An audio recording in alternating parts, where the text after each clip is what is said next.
All right, so you guys sent this in, and wow. This deep dive is going to be about Oxford University Press's 2024 Word of the Year. It's brain rot. Yeah, it's certainly an interesting one. Yeah, it is. It's a head scratcher for sure. So for anyone who might not know, Oxford University Press picks a word every year. And the word is supposed to capture like the cultural mood or zeitgeist. Right. And so this year it seems like we're all worried about, our brains turning to mush. Well, yeah, essentially. I mean, the formal definition they use is the supposed deterioration of a person's mental or intellectual state, especially viewed as the result of overconsumption of material. Now, particularly online content considered to be trivial or unchallenging. Okay, so not just overconsumption of anything, but overconsumption of specific online stuff. Right. Like endless social media scrolling. Yeah. Or reading clickbait articles. Yeah. Or even those videos you watch, and then they just disappear from your memory. Yeah. That's right after you're done watching it. Exactly. It's that feeling of being mentally overloaded, but you're not actually nourished by it. Right, it's like eating a bunch of junk food.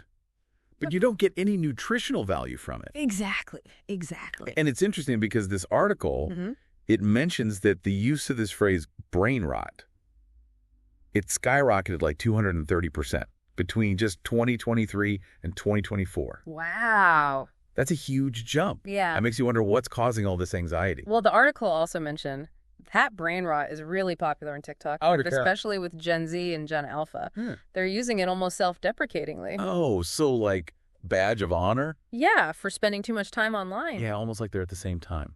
Embracing the trend, but also acknowledging that it might be bad. Right? This article even highlights some of the content, like skibidi toilet videos. Oh, yeah. Or the only in Ohio memes. I don't know. It's hard to say what's harmless fun and what's contributing to this, decline. Yeah. What do you think? I don't know. It's a tough one. Yeah, it's a tricky line. But I think it's important not to just dismiss these concerns. Yeah, you're right. Just because something is, popular and entertaining doesn't mean that it can't negatively impact us. Right. That's a good point. Our cognitive processes. I agree. And I think the fact that this phrase is resonating so widely across generations, it suggests that there's, a deeper anxiety. Yeah. It's not just teenagers on TikTok. It's like this collective feeling that maybe we're not using our brains to their full potential. Right. We're all starting to question the impact of all this information, this constant input. Are we really getting smarter, or is this leading to some kind of mental atrophy? Yeah, and it actually reminds me of something Henry David Thoreau wrote. Oh, yeah. Back in 1854. Now, obviously, he wasn't talking about the internet. Right. But he was worried about what he called the degeneracy of the mind. Yeah. Like people losing their capacity for deep thinking or meaningful engagement with the world. That's a really interesting connection. It is surprisingly relevant today. Yeah, no, right. He believed true intellectual vitality came from being active, engaging with nature and challenging ideas, things that force you to slow down and contemplate. Yeah, and that just seems like the opposite of how most of us experience the online world. Yeah, it's all about speed and instant gratification. Right. It's constantly seeking the next dopamine hit. So how do we reconcile these two things? The desire for novelty and entertainment, right, which draws us to the online world, but then also the need for intellectual stimulation. Yeah. And this deeper thinking that seems to be getting lost. Yeah, that's the million-dollar question, and that's what we're going to unpack in this deep dive. Okay. We need to figure out how to engage with the digital world in a way that's both enjoyable and enriching, without sacrificing our mental well-being. Okay, so before we dive into potential solutions, maybe we should look at how our brains actually work. Yeah. And how this brain rot could be happening. Yeah, let's get into the science behind it so we can make more informed choices. So tell us, what's going on in our brains when we spend hours scrolling through TikTok or binge watching YouTube videos? Is there actually a risk of permanent damage? Well, permanent damage might be a bit strong, but the key here is neuroplasticity, the brain ability to change and adapt based on what we experience. Okay, so if you work out, your muscles get bigger. But if you just sit around, they atrophy. Is that what we're talking about? Exactly. Our brains are constantly rewiring themselves based on the information we take in. So if we're always bombarded with this shallow content, our brains might start to adapt to that kind of input. So it's not that we're choosing not to think deeply. Our brains might actually be becoming less capable of it. That's the concern. Because they're not getting the right kind of workout. Right. So it's not just the amount of time online, but the quality of the content. Right, exactly. So what kind of content is the most problematic? Well, think about how social media is designed. A lot of it is built to keep us scrolling. It triggers those dopamine hits that make us want more. It's like they figured out how to hijack our attention. Exactly. And then this constant stream of information, these notifications and updates, it fragments our attention spans. Right. Instead of focusing on one thing. We're constantly skimming, jumping from one thing to the next. Exactly. And that makes it harder to think deeply, which is essential for problem solving and creative thinking. It's like our brains are being trained to be distracted. Precise. Instead of being trained to concentrate. And this brings us to another point, the impact of brain rot on our emotional and social intelligence. Okay, so how does scrolling through memes affect our ability to connect with people? Well, one argument is that spending too much time online can lead to less empathy. Because we're not interacting with real people. Yeah, like in real-life situations. Online interactions are filtered and edited. Okay. They lack the nuance of face-to-face communication. So we're getting a distorted view of interaction. In a way, yes. And that can make it harder to understand other people's emotions. Okay, so we've got attention problems, difficulty thinking deeply, and now less empathy. This all sounds pretty serious. Is there any evidence to support this, or are we just catastrophizing? It's still being researched, but some studies have shown a correlation between too much social media use and things like anxiety, depression, and decreased cognitive function. So it's not just old people complaining. Yeah. About kids these days. Right. There might be a neurological basis for this. Exactly, and it's not just young people either. Anyone who spends too much time passively consuming could be at risk. Okay, so this is all pretty heavy stuff. I'm starting to feel like I need a digital detox. But before I throw my phone in the ocean, let's talk about solutions. We know that brain rot is a concern.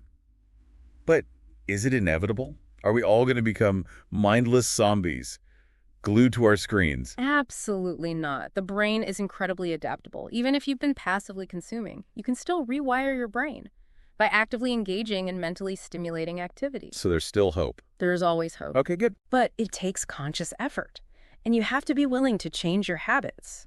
So what are some practical steps to combat brain rot and reclaim our mental acuity? Well, first, we need to be more mindful of what we're consuming. So like instead of mindlessly scrolling, we need to ask ourselves, what am I consuming? Why am I consuming it? How is it affecting me? Exactly. Be deliberate about the content you engage with. Look for information that is challenging and diverse. So maybe trade some of those cat videos for a documentary or a good podcast. Exactly. And don't underestimate offline activities like reading or hobbies. Face-to-face conversations, all of these things help your brain. It's like giving your brain a workout. Exactly. And just like exercise, it's important to find activities you enjoy so you can stick with them. Right, because consistency is key. Exactly. This is all good advice, but it's easier said than done. We live in a world designed to keep us hooked to our devices.